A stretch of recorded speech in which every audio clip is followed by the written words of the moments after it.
En agosto de 2019, BlackRock, la mayor gestora de activos del mundo, publicó un documento de investigación del que era coautor Stanley Fischer, antiguo vicepresidente de la Reserva Federal. Lo creas o no, este documento de investigación predijo gran parte de las inéditas políticas fiscales y monetarias que hemos visto aplicar pocos meses antes de que ocurriera la pandemia. Hoy voy a desgranar este peculiar documento, a explicar lo que dice en términos sencillos y decirte qué predicciones hace sobre lo que se avecina para la economía mundial.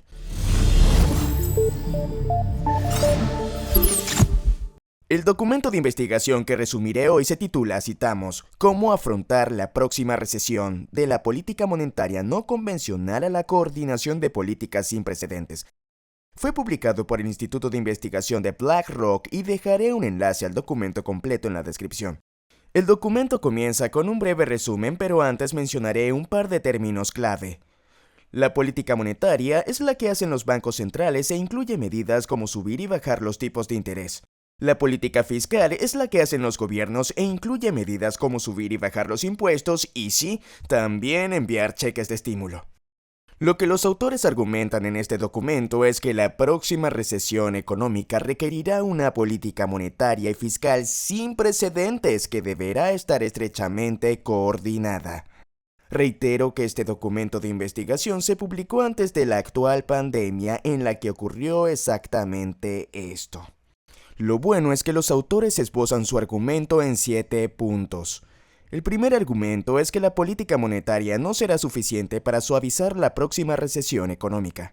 La razón es que los tipos de interés ya estaban a cero o cerca de cero en la mayoría de los países en ese momento. Ten en cuenta que esto ha sido así hasta hace poco. El segundo argumento es que la política fiscal por sí sola será igualmente insuficiente para suavizar la próxima recesión económica. La razón es que la política fiscal, citamos, no suele ser lo suficientemente ágil, lo que significa que suele haber un proceso democrático detrás de cada partida de gasto público y simplemente no es suficiente.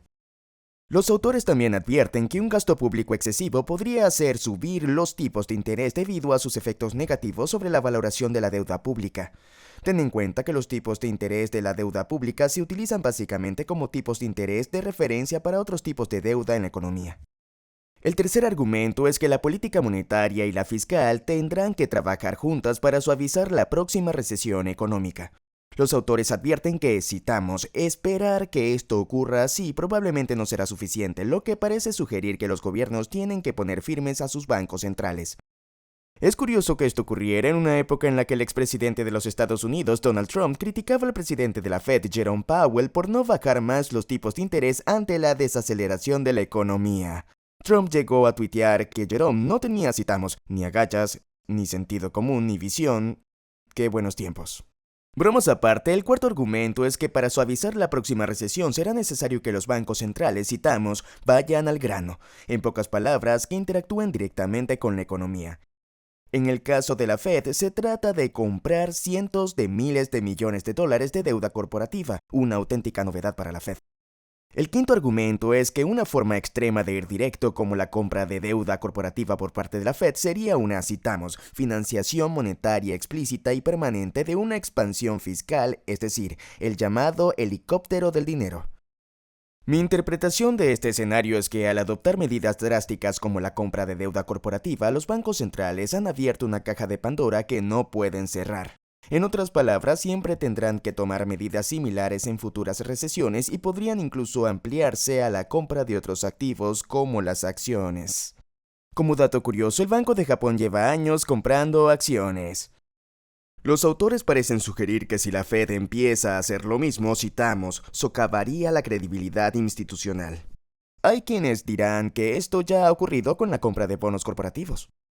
El sexto argumento de los autores proporciona un plan de 4 puntos para este tipo de estímulos sin precedentes, que son: definir las circunstancias inusuales que justifican el estímulo, establecer un objetivo de inflación para el estímulo, desplegar el estímulo y, por último, retirar gradualmente el estímulo.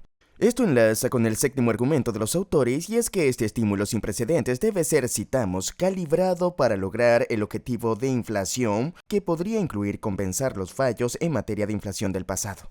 Esto es significativo ya que antes de la pandemia los bancos centrales de los Estados Unidos y de otros países estaban luchando por cumplir sus objetivos de inflación del 2%.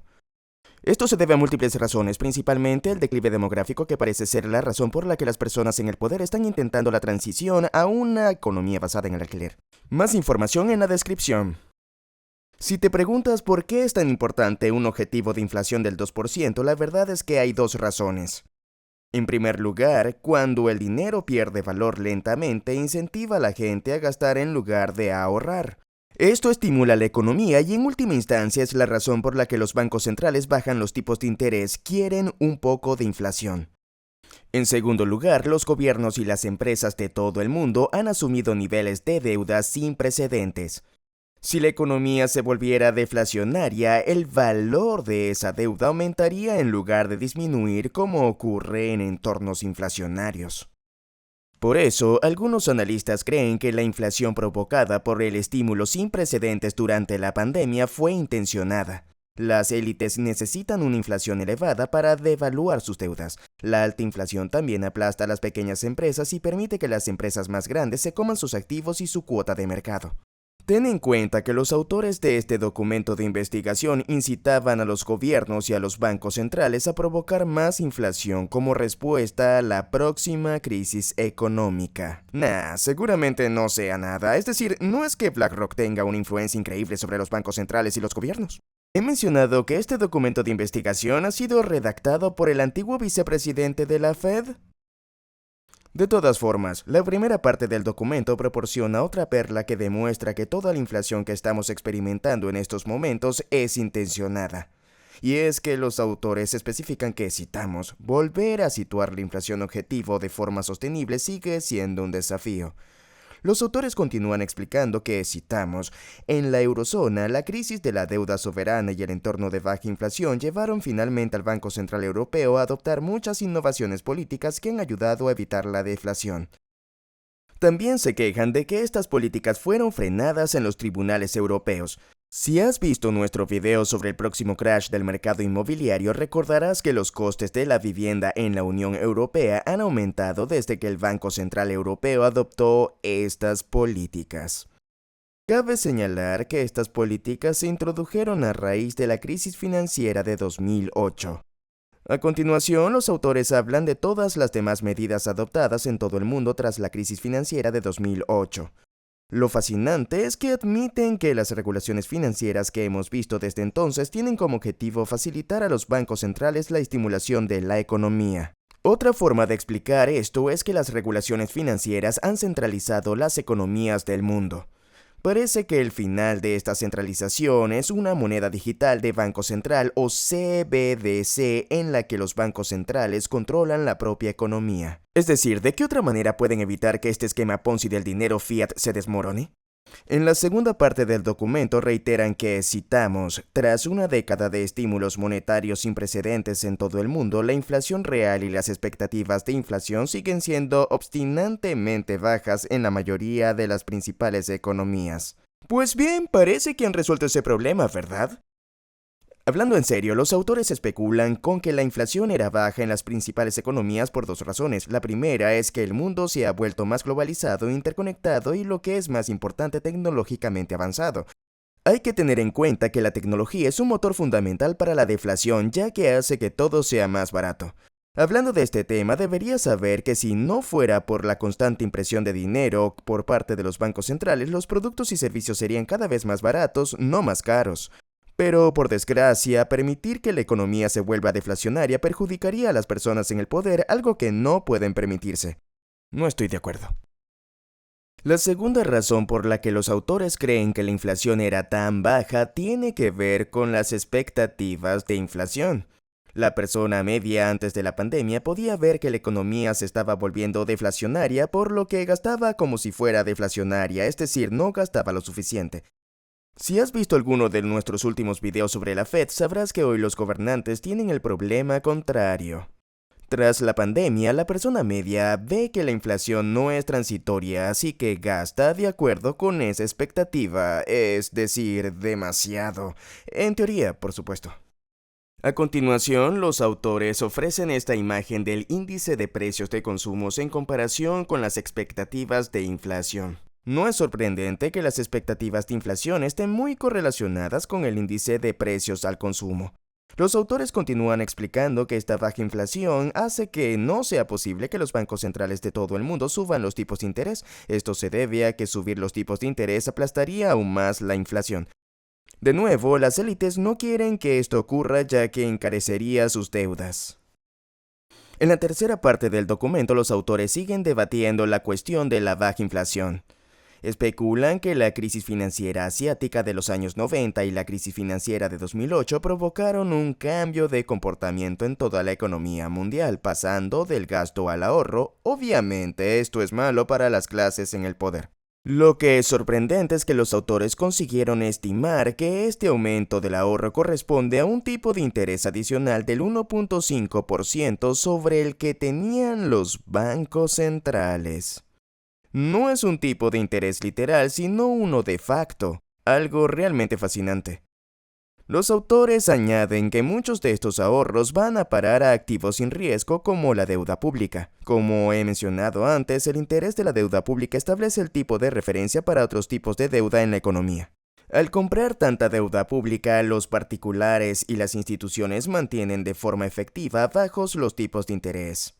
Esto se debe a que los tipos de interés de la deuda pública suben cuando la demanda es baja y bajan cuando la demanda es alta, algo así como la economía básica. Los autores concluyen que para que los bancos centrales amortigüen la próxima crisis financiera tendrían que bajar los tipos hasta un 2% negativo, algo que realmente no pueden hacer. En la cuarta parte del documento pasan a la política fiscal que, como recordarás, es tarea del gobierno. Los autores afirman que los gobiernos no han gastado suficiente dinero en mejorar las infraestructuras de sus países, probablemente porque han estado demasiado ocupados comprando votos. Lógicamente argumentan que los gobiernos deberían empezar a pedir prestado y gastar mucho más e insisten en que esto es correcto debido al entorno de bajos tipos de interés. Esta retórica está relacionada con la quinta parte del documento que se refiere a la coordinación entre los gobiernos y los bancos centrales. Explican que por razones políticas y económicas será necesario que ambas partes estén alineadas durante la próxima recesión del mercado. Lo que es una locura es que los autores señalan a Europa como ejemplo de esta coordinación. Es una locura porque el BCE ha estado luchando por mantener unida la eurozona mientras sube los tipos de interés. La razón es que es imposible tener una misma política monetaria para cada una de las diferentes políticas fiscales de los países europeos. A continuación, sugieren que los bancos centrales compren acciones para amortiguar la próxima crisis financiera y es de esperar que recuerdes que la Fed no estuvo muy lejos de hacer exactamente esto al comienzo de la pandemia. En la sexta parte del documento, los autores discuten el origen del término helicóptero del dinero y hablan de cómo podría utilizarse igualmente para amortiguar la próxima crisis financiera. Los autores subrayan que este tipo de acción extrema debe ser suficiente para hacer subir la inflación. Misión cumplida. Los autores continúan explicando que el helicóptero del dinero no es nada nuevo y que está totalmente justificado excepto por todas las veces que acabó en hiperinflación. Vaya.